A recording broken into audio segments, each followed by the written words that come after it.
The Secrets of Star Trek is brought to you by the Star Quest Production Network and is made possible by our many generous patrons. If you'd like to support the podcast, please visit sqpn.com/give. You're listening to The Secrets of Star Trek episode 174.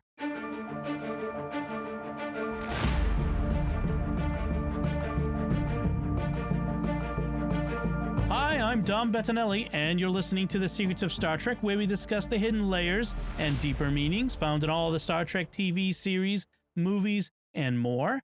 And today we're discussing Excretus from Lower Decks, the latest episode. Joining me today on the panel are Father Cory Sticha. Hi, Father Cory. How's it going? Very well, thanks. And Jimmy Akin. Hi, Jimmy. You know, they don't actually provide any rationale for the name Excretus. It's just, it's a combination of I Claudius, I Borg, and Locutus. Yeah. And they don't actually have, there's nothing excretory about the name in the show. So it's bad advertising. Yeah, it's straight up poop joke. So and it's a lame Latin poop joke. It is. Folks, I want to encourage you to stick around. I meant hello. Oh, yes. So, Yeah. Jimmy, you threw me off there with the poop joke thing. So, folks, stick around to the end of the episode. We'll have your feedback on our most recent episodes. I also want to encourage you to like The Secrets of Star Trek on Facebook at facebook.com/StarQuestMedia. Retweet us on Twitter, where we're at SQPN, and make sure to leave comments wherever you find us on social media. And I want to let you know about another show on the StarQuest Network, which is not really a show, but it's an opportunity, an invitation to prayer. It's called Pray Station Portable, and it is the Liturgy of the Hours, or Divine Office, the prayer of the church throughout the day. When you subscribe, you're going to get several episodes per day, and it just encourages you to follow along in prayer. So it's one of our oldest podcasts. I'm going for a decade and a half. So check it out at sqpn.com or wherever fine podcasts are found. All right, Jimmy, it's time for your recap of this episode. It's opposite day on the Cerritos, and a Starfleet inspector named Sherry Yin Yim has come aboard the ship to run the crew through individualized drills in individualized holodeck pod simulations. The reason it's opposite day is that the bridge crew and the lower deckers have to change places and do each other's jobs. It turns out the drills they are put through are really hard, and they all keep failing. Except Boimler, who actually has a passing grade in his simulated Borg encounter, but he keeps running the simulation over and over again in hopes of getting a perfect score. While that's happening, the other lower deckers and the bridge crew grow in appreciation for what their colleagues have to go through. Eventually, Mariner and Captain Freeman conclude that this must have been the point, that the drills were really about team building and helping everybody appreciate everybody else and how they do their job. But Sherry Yin Yim suddenly becomes evil and reveals that she rigged the tests to make them fail so that she can keep her job. And once Boimler finishes his simulation, the grades will be permanent and they will all be reassigned to other less important jobs on other ships. Boimler has finally reached a 100% score and is about to end his simulation, but he keeps it going while Captain Freeman and the lower deckers take the Cerritos to one dangerous place after another in an attempt to intimidate Sherry into giving them a passing grade. This eventually works, but by that point, Boimler has been assimilated and become Excretus of Borg. Fortunately, he was only holodeck assimilated, so as soon as they open the pod, his Borg implants vanish. Of course, he's intensely psychologically scarred by his experience, but now that the danger is past, the episode can end on a lighthearted note. The end.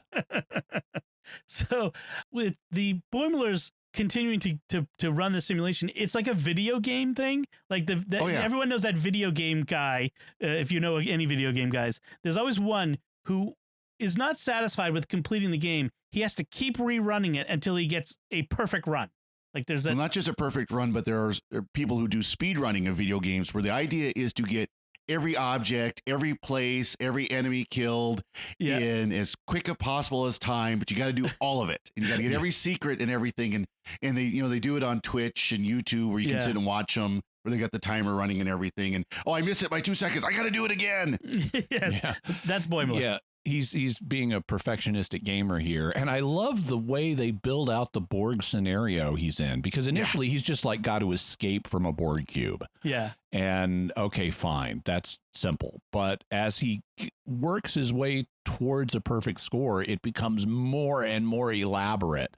He's not only killing all of the Borg around him, he like grabs 3 Borg babies and straps them to his body so he can rescue them. And he ends up not just escaping the cube, but having like sent a message to arrange for a rescue shuttle. And as soon as he's on the rescue shuttle with the 3 Borg babies strapped to him, he pulls out a little device, presses a button, and the cube explodes. Yeah. And then so he's like single-handedly taken down a Borg cube, and that is not a perfect score. And eventually we get the Borg Queen involved. And by the way, the Borg Queen in this is portrayed by the original actress Alice Krige.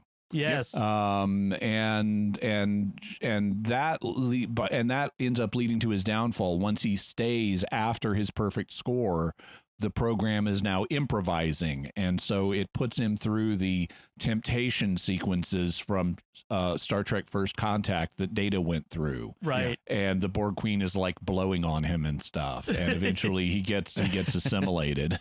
Yeah, I'm not an android. Oh, well, you really have really bad skin then. You should drink more water. Yeah. Well, I love like he had to teach the Borg Queen, or had to beat Borg Queen at chess and teach her empathy to get the perfect score. Yeah. Where then he asks, so how's the empathy going? I assimilated it. Yes. Well, and that's the thing, is all of these holodeck simulations that all the crew go through are basically other Star Trek episodes from various series that the crew has to go through. So like Mariner goes through a mirror universe encounter. That's her first one. Oh, and in the mirror. So while we're going through them, so sure. Yeah, Mariner's first one is the mirror universe, and in that when she encounters Mirror Boimler, he does the pod shriek at her from the 1978 version of Invasion of the Body Snatchers when he realizes she's not from his universe. Right. Also, they've reimagined the agonizers from the original Mirror Universe episode Mirror Mirror as tasers. And so they now make this taser crackling sound when you apply them to someone. Right. They're portable. Yes. Tendi ends up in her pod is about there's a Klingon who wants to have assisted suicide. He's been injured and he wants to die. And she keeps failing because at first she's like, she refuses to honor his culture by helping him die. And then it ends up with we failed because he's going to live. Yes, I love the bit where she's like, but no, there's no reason you need to die. And this was a Next Gen episode with Worf wanting to die. Right. But it's like, there's no reason you need to die. I can fix you up in a jiffy. And it's like, you are refusing to honor my culture. And she's like, she realizes she's going to fail the test if she does that, because she's been told her job is to give him an honorable death. And she whips out a syringe and it's like, oh, well, then let's send you off to Stovokor. But she keeps failing to kill him. And eventually he gets better, and one of the other med techs who's there finally says it's time to call it. Time of life, 9 a.m. Right. He's going to survive. Right. So she fills that one. Then Mariner's next simulation, she ends up on an Old West planet, which is from TOS Spectre of the Gun, and ends up...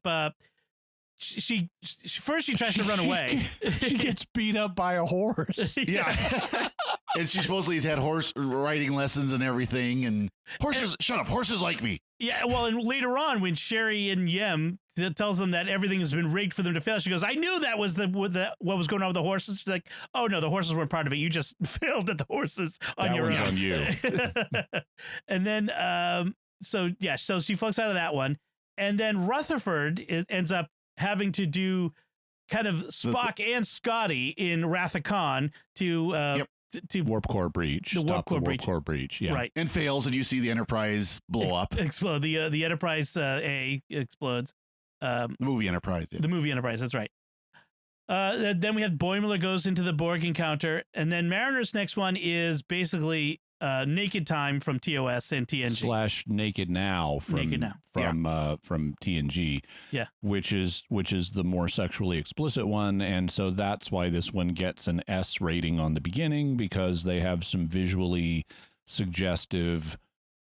They have to black things out. You see more. You see more of Shax than you really ever want to see of Shax. Or Boing Yeah, though they keep the. You don't see everything. Well, right.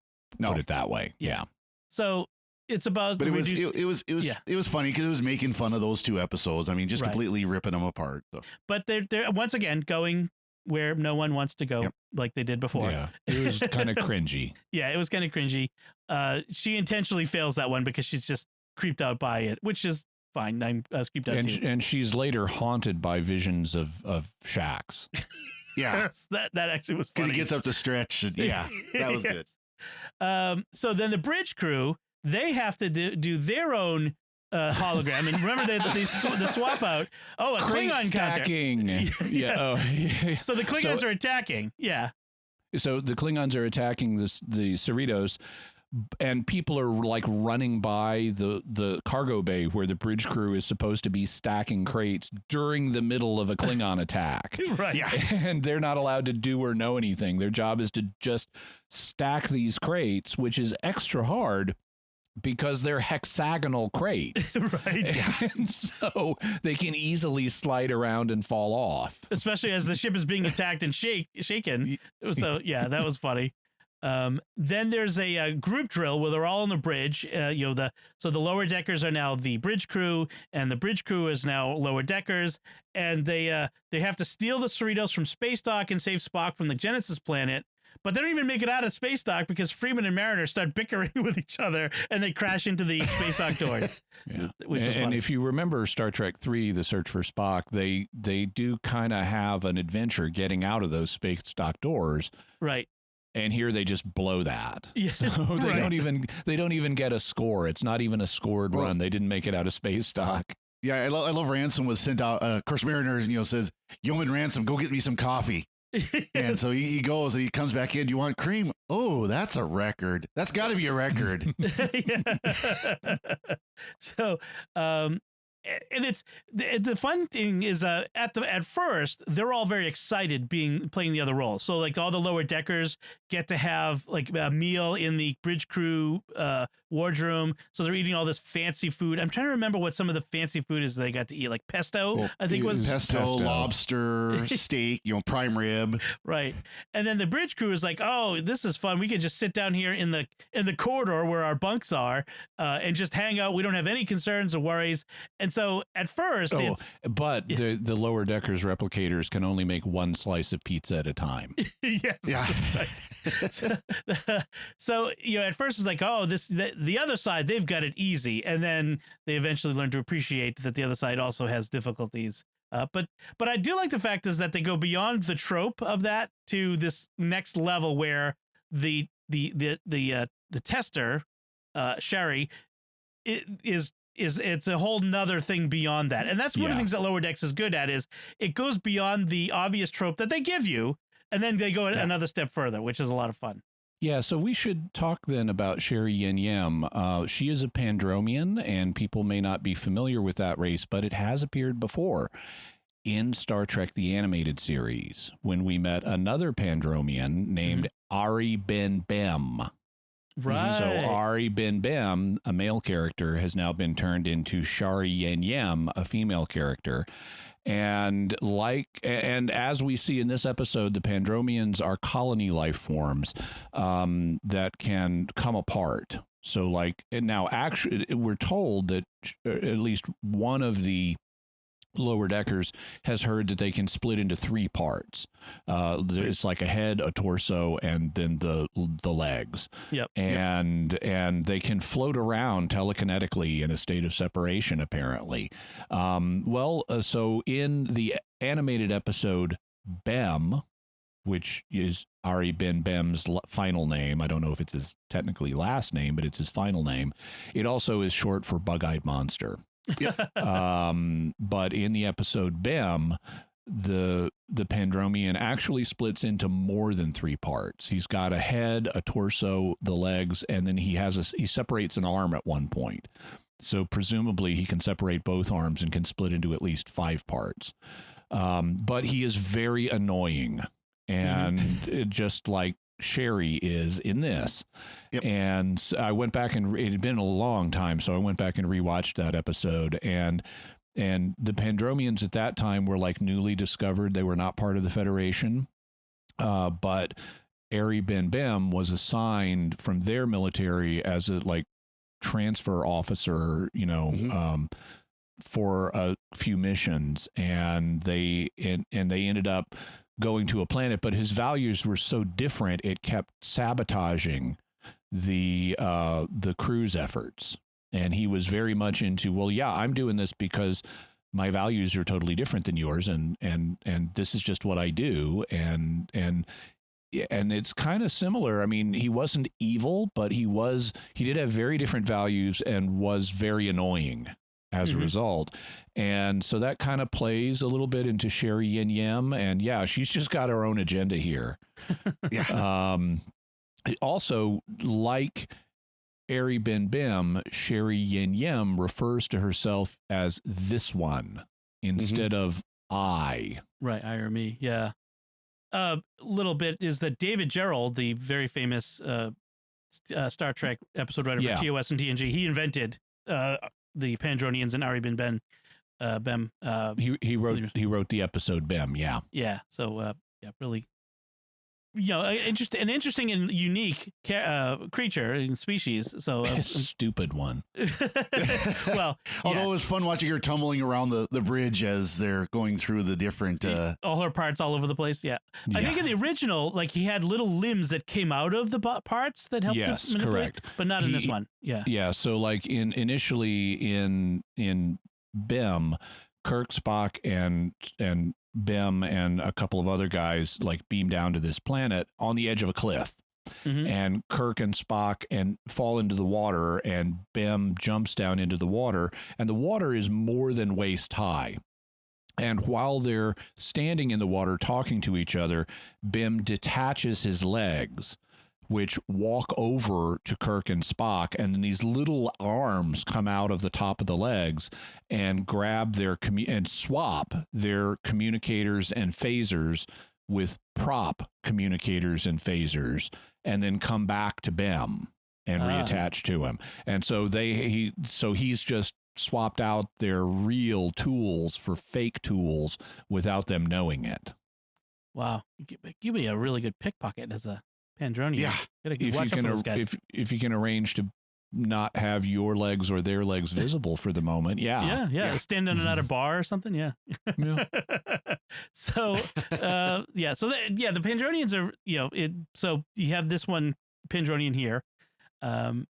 Meanwhile, like, was Freeman, the resolution of this, of the bickering is that Captain Freeman remembers what it's like to be an ensign and out of the loop, while Mariner appreciates the tightrope walking that's involved in being in charge.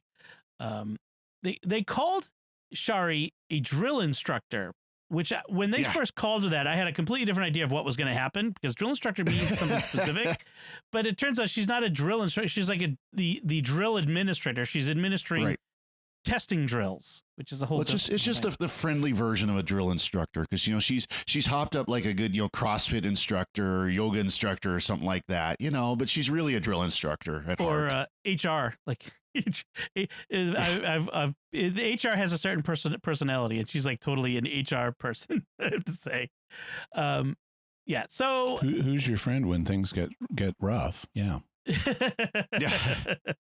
So. So Boimler, like we mentioned, Boimler has to stay in the simulation so that they keep it running, so that their tests aren't finalized, and ends up, being assimilated.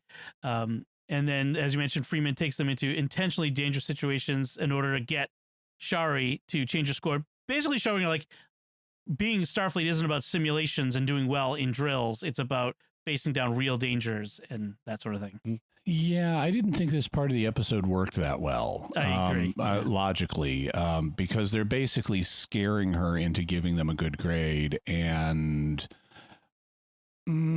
it just didn't seem like the logical way to approach that.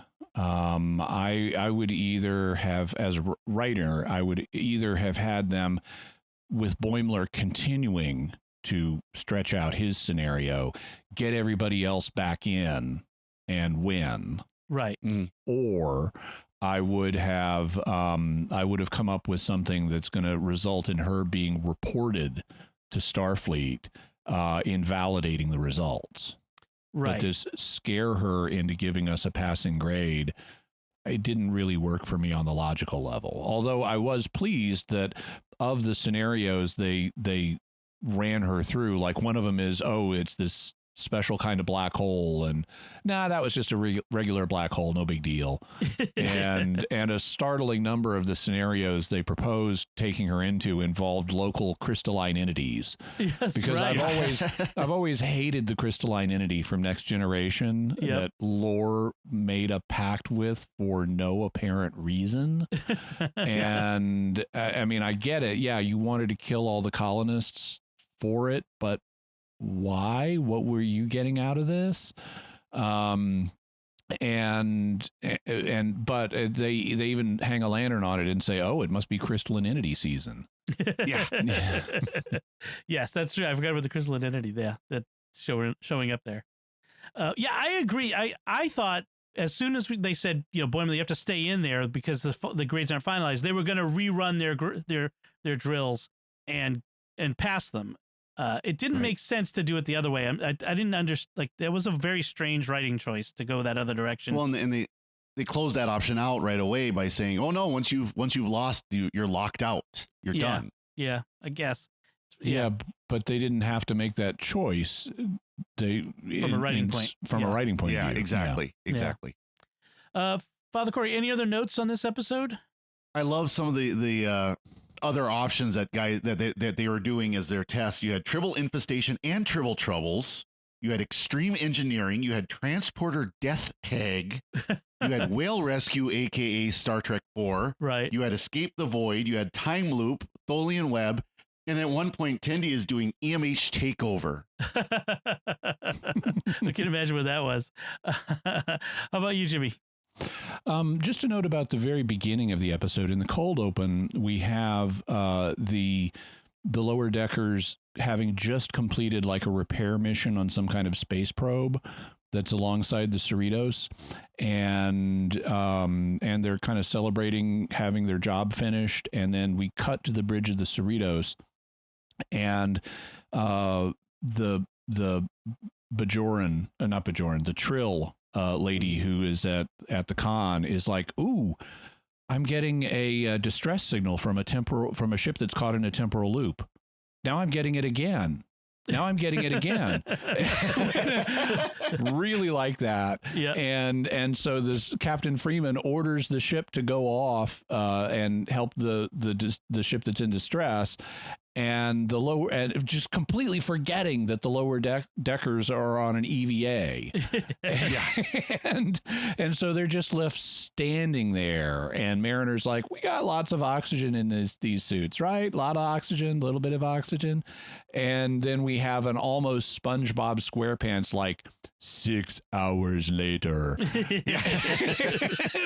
When the Cerritos finally shows up and they're all freezing and out of breath. Yeah. Tendi was like, "Yeah, I'm sure they'll be back any second." 6 hours later. Like, "You forgot us." You'll be fine after some lung rejuvenation. Yes, we had suffered lung trauma. Okay, so that is I Excretus, and as you mentioned, Jimmy, that the whole I Excretus thing, it comes at the very end as they're pulling Boimler out of the pod, and it has no relevance. At least with Locutus, there's a reason they gave Picard that name, because it's Latin for like has been spoken or something. I mean, it's meant to be like the one who connected speaks to the word "the one who speaks," which is not really what it is in Latin. But there's nothing here about excretion. It's just an irrelevant verbal semi-Latin poop joke. Yeah, that's a par for the course for some of the jokes. Yeah. So let's get to our listener feedback on this episode. So the feedback comes in. It's about our most recent episode, Where Pleasant Fountains Lie. That's the one where Billip's mother shows up, the Ren Fair planet, etc., etc. So Brett sends an email and he says, normally I'd agree with all of you regarding the annoyance of the sexual content of this episode. And I do agree, the sexual content has gotten to the level of annoyance, but I believe that's as far as it will go. Well, Brett, we'd love to hear from you. Think that's if it went further in this episode.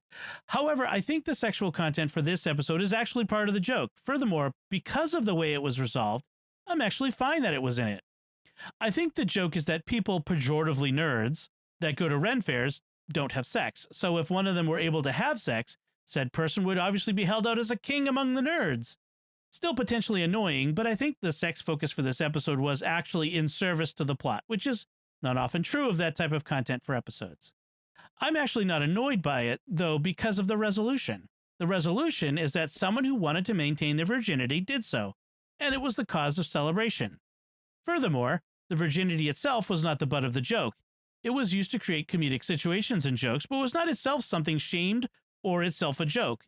That's not something I recall seeing anywhere on mainstream television for a while. Thoughts? So there may be a stereotype of nerds not having sex. I mean, I've encountered that stereotype in media before, but actually, if you go to Ren fairs, there are little babies. And those babies are coming from somewhere. Right. So, so I don't think that stereotype is actually that accurate. I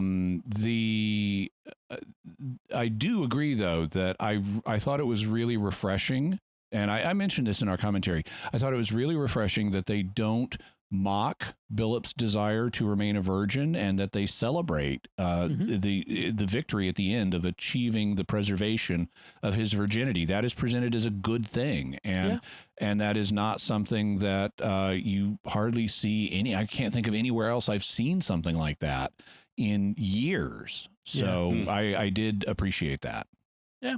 As I think about Brett's email again, I kind of agree. Yeah, it wasn't that the virginity itself was mocked, but it was used to create funny situations or comedic jokes. So, yeah. Admittedly, for me, I at least when I watched the episode, I didn't see that it wasn't being mocked. Let's just put it that way.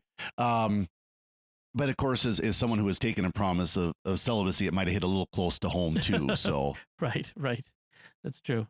So yeah, and Ren fairs, I wouldn't think of Ren fair nerds as being the ones who are not engaged in romance, because if I've been to Ren fairs, it's more like Star Trek conventions are where you might find the ultra nerds. But even these days, geeks are cool, and so everybody likes being a geek. And there are also reasons they hold conventions in hotels. That's true. That's true.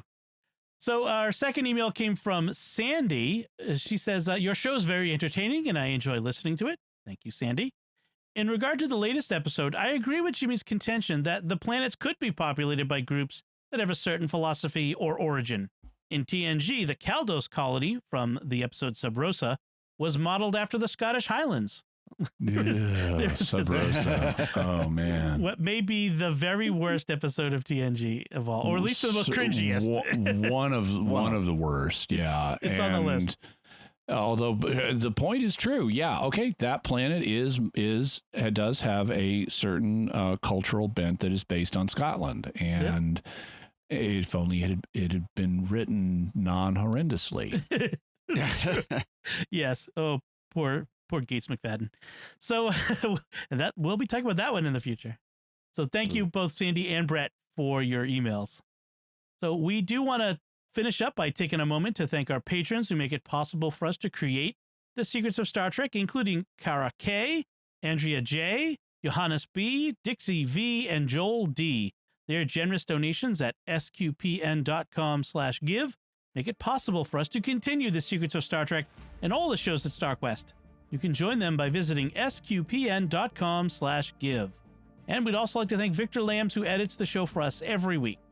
That's it from us. What did you think of Excretus? You can let us know by commenting on the show at sqpn.com/trek, or our Facebook page at facebook.com/StarQuestMedia, or send an email to trek@sqpn.com. We'll be back next time when we'll be discussing the next new episode of Lower Decks. And until then, Jimmy Akin, thank you for joining me and sharing the Secrets of Star Trek. This one returns your thanks. Father Cory Sticha, thank you as well. Thank you, Dom. And once again, I'm Dom Bettinelli. Thank you for listening to the Secrets of Star Trek on StarQuest. And remember, there is no Boimler. I am Excretus of Borg.